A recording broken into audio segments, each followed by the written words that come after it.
नमस्ते। आज के इस दिलचस्प विश्लेषण में आपका स्वागत है। आज हम भारतीय समाज की एक ऐसी व्यवस्था को डिकोड करने जा रहे हैं जिसे हम सब ने कभी न कभी कहीं न कहीं जरूर देखा है। चाहे वो कोई सड़क हो, अस्पताल हो या फिर कोई मंदिर। बिना किसी राजनीतिक पक्षपात के आज हम सिर्फ तथ्यों के आधार पर भारत में वीआईपी कल्चर का एक वस्तुनिष्ठ विश्लेषण करेंगे। ये क्या है, क्यों है, इसके फायदे नुकसान क्या हैं और इसे खत्म करने के लिए क्या कदम उठाए जा रहे हैं। जरा अपने रोजमर्रा के अनुभवों के बारे में सोचिए। क्या कभी ऐसा हुआ है कि आप किसी जरूरी काम से निकले हों और घंटों लंबे ट्रैफिक जाम में फंस गए हों, और वो भी सिर्फ इसलिए क्योंकि वहां से किसी राजनेता का काफला गुजरने वाला था? या फिर आपने किसी अस्पताल या मंदिर में आम लोगों की मीलों लंबी कतार के ठीक बगल से कुछ लोगों को एक अलग और तेज लाइन से अंदर जाते देखा हो? सच कहूं तो ये ऐसी चीजें हैं जो अब हमारी जिंदगी का हिस्सा सी बन चुकी हैं। चलिए इस पूरे सिस्टम की गहराई में उतरते हैं। तो आज के इस विश्लेषण में हम किन चीजों पर बात करने वाले हैं? सबसे पहले हम समझेंगे कि आखिर ये वीआईपी कल्चर है क्या। फिर हम भारत में इसके मुख्य कारणों की पड़ताल करेंगे। इसके बाद हम निष्पक्ष होकर इस व्यवस्था के फंक्शनल फायदों और फिर समाज पर पड़ने वाले इसके नकारात्मक प्रभावों को देखेंगे। और अंत में इसे सुधारने के लिए सरकार द्वारा उठाए गए कदमों पर चर्चा करेंगे। चलिए शुरुआत करते हैं अपने पहले सवाल से। आखिर ये वीआईपी कल्चर यानी वीआईपी संस्कृति तकनीकी रूप से है क्या? अगर बिल्कुल सीधे शब्दों में कहें तो ये एक ऐसा सिस्टम है जहां समाज के कुछ गिने चुने लोगों को आम जनता के मुकाबले कुछ खास स्पेशल ट्रीटमेंट मिलता है। स्रोत स्पष्ट करते हैं कि ये विशेष व्यवहार किसी समानता के सिद्धांत पर आधारित नहीं है, बल्कि ये इस बात पर निर्भर करता है कि उस व्यक्ति का स्टेटस क्या है, चाहे वो उनका रुतबा हो, बेहिसाब पैसा हो, राजनीतिक ताकत हो या फिर उनकी प्रसिद्धि। संक्षेप में ये पूरी तरह से स्टेटस पर आधारित एक विशेषाधिकार है। और जमीनी हकीकत में ये कैसे दिखता है? हम इसे अपने आसपास हर रोज देखते हैं। बहुत लंबी चौड़ी सुरक्षा व्यवस्था, नेताओं के काफिले के लिए अचानक से रोक दिया गया ट्रैफिक, जहां कई बार एम्बुलेंस तक को इंतजार करना पड़ जाता है। इसके अलावा आम लोगों से बिल्कुल अलग कतारें, कार्यक्रमों में स्पेशल सीटें, सरकारी सुविधाओं का बेतहाशा इस्तेमाल और एयरपोर्ट से लेकर मंदिरों तक में एक खास तरह की स्पेशल एंट्री। बड़े बड़े राजनेताओं से लेकर मशहूर हस्तियों तक आम पब्लिक से बिल्कुल अलग और खास व्यवहार मिलने का ये नज़ारा हमारे लिए बहुत ही आम हो चुका है। तो अब बड़ा सवाल ये उठता है कि ये सब शुरू कहाँ से होता है। चलिए इस कल्चर की जड़ों को डिकोड करते हैं। जाहिर है इस संस्कृति की जड़ें राजनीतिक सत्ता, अपार धन और सामाजिक रसूख में गहराई तक धसी हुई हैं। लेकिन एक और बहुत बड़ा कारण है जिसके बारे में शायद हम उतना ध्यान नहीं देते। समाज में सत्ता और ऊंचे पद के प्रति अत्यधिक सम्मान। हमारे समाज में अधिकारों और बड़े ओहदों को लेकर शुरू से ही एक खास तरह की श्रद्धा रही है। और यही श्रद्धा जाने अनजाने में इस पूरे सिस्टम को एक तरह की सामाजिक स्वीकृति दे देती है। लेकिन रुकिए, इसका एक बहुत गहरा ऐतिहासिक पहलू भी है।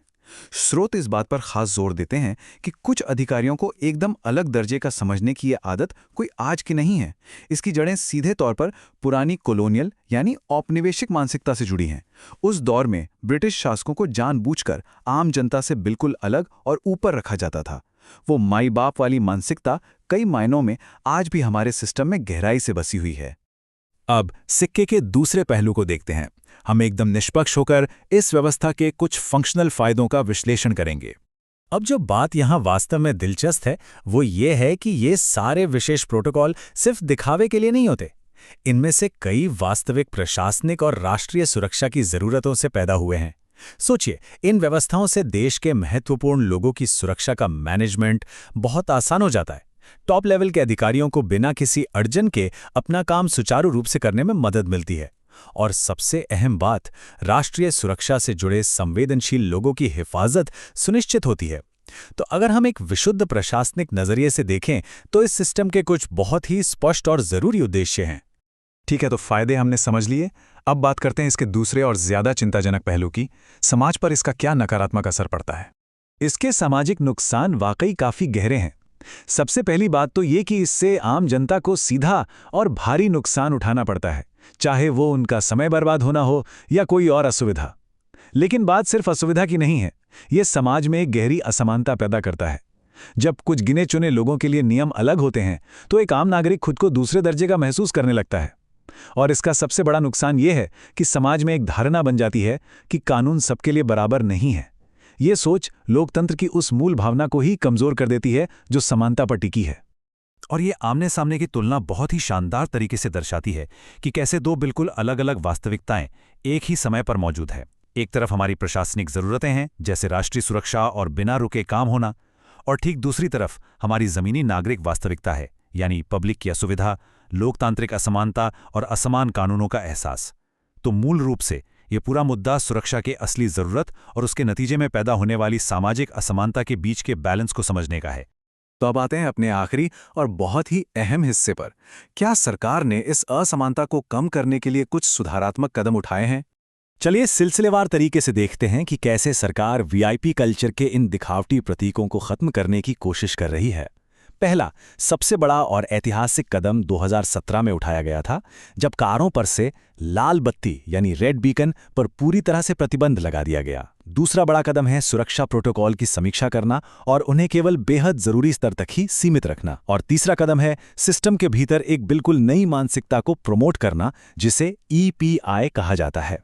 तो सबसे महत्वपूर्ण बात जो यहां समझने वाली है वो है ये नया नजरिया ईपीआई, जिसका मतलब है एवरी पर्सन इज इम्पॉर्टेंट, यानी हर व्यक्ति महत्वपूर्ण है।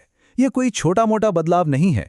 ये उस पुरानी वीआईपी संस्कृति को हटाकर उसकी जगह एक सार्वभौमिक सम्मान और समानता लाने का प्रयास है। ये इस बात की याद दिलाता है कि एक सही मायने में लोकतांत्रिक समाज में हर एक नागरिक का समय, उसकी सुविधा और उसका सम्मान बिल्कुल बराबर अहमियत रखता है।